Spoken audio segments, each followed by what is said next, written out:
Сәлем достар, менің арнама қош келдіңіздер. Балалық шағым сол ескі көшемен бірге қалды деп ойлап едім. Бірақ әлі күнге дейін олай емес. Мен бәрінен ерекше болуға тиіспін. Жаңа көйлек кисем бәрі көріп, қызығуы керек. Қастарым қайрылғанда айналадағы көздер менде тұруы керек. Бірақ көрші Гүлназның көйлегі менен қымбат, Әлияның кірпігі ұзын, ал Айжамалдың күлкісі әдемі болатын. Ішім тарылды, кеудем де кішірейіп, қызғанышқа толды. Сол сәттерде мен жаман пікірлерімді сол таныс қыздарға аямай айтатынмын. Мына көйлегің арзан көрінеді, көзіңді көп бояйсың, қасың қалың екен. Олар үндемейтін, менің сөзім күшті еді. Бірақ мен күліп тұрғаныммен ішімде біреуге ұнамау қорқынышы үнемі бүрісіп жататын.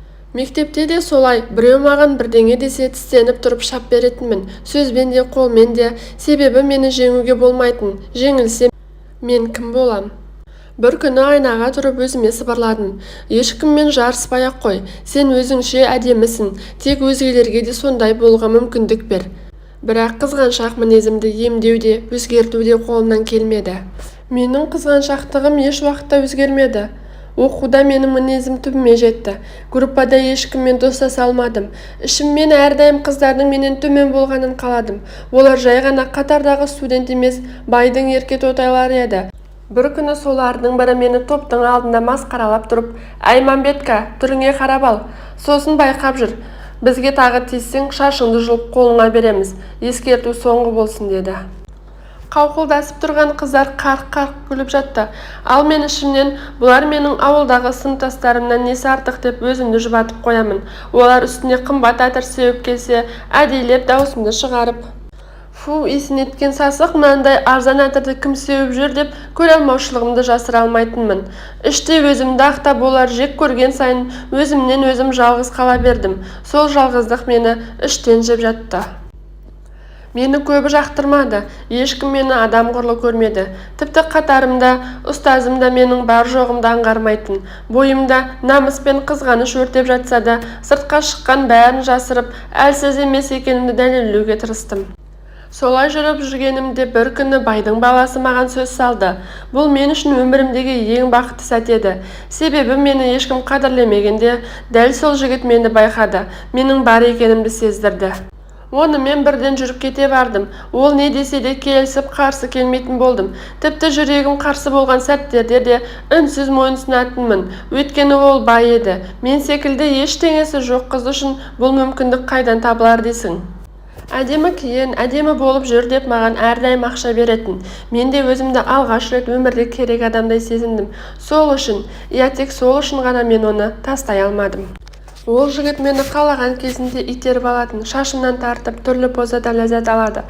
Ал мен тек қуыршақ болдым. Талай рет ұрғысы келіп, ұрып соққыға жықса да, мен оның қасынан кетпедім. Сол үшін ол маған үйленді.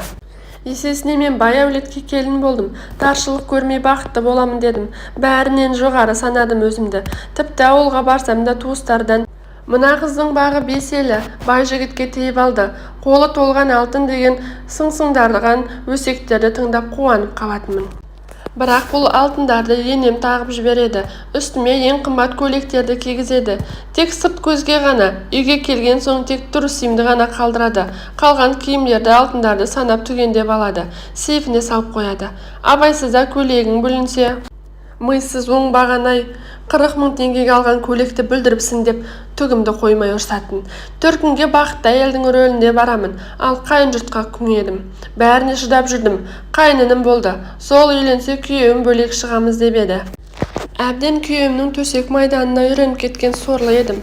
Ол кәдімгі педофил сияқты, зорлықпен жасағанды ұнатады. Сосын дәрі ішіп алып 3-4 сағат білгенін жасайтын. Оған да көндім. Бірақ осы қатынасымыз үшін менде бала тұрмады. Қанша көтерсем де бір аптадан соң түстік болып жүрді. Түнгі қатынасымыздың кесірінен күйеуім ара-тұра шегеді. Шегіп алып менің қиналғанымнан ләззат алатын. Астым қанап, төсек бүлінсе де жасауын тоқтатпайтын. Тек түнгі төсекте қинағаны болмаса, сыйлық дегеннен кем қылмады. Ақша дегенде үйіп төгіп береді. Кешке қыдырамыз. Тек үйде енемнің айқайы, күні бойы тірлік жасайтыным мен түнгі төсек қана қинап жіберді.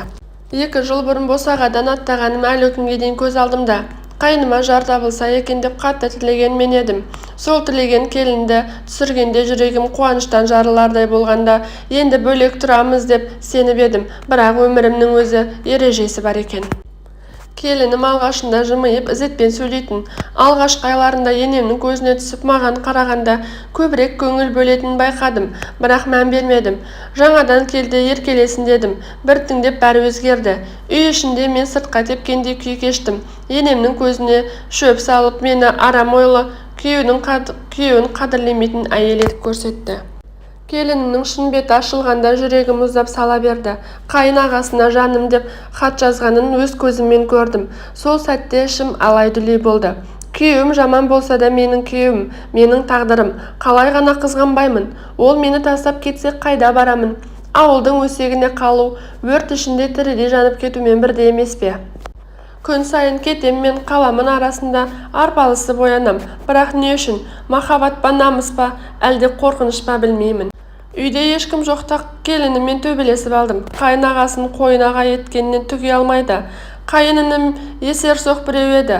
Бұл үйдің еркектері салбырағандарына ие бола алмайтын сорлы ғой. Үйге қатындарын әкеліп өздері сыртта басқа қатындармен жүре береді.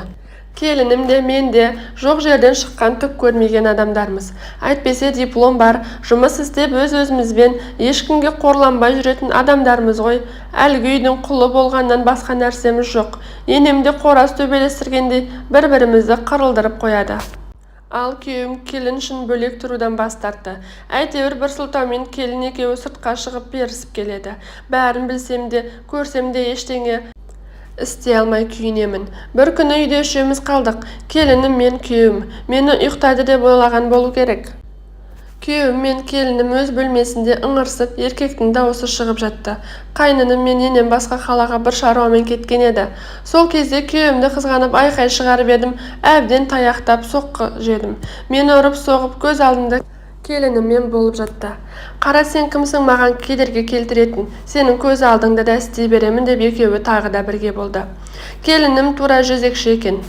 Ал мен бұл шындықты айтатын болсам, күйеуім пышақтап өлтіретінін айтты. Ол айтса айтқанын жасайды. Сондықтан жұмған аузымды ашпаймын.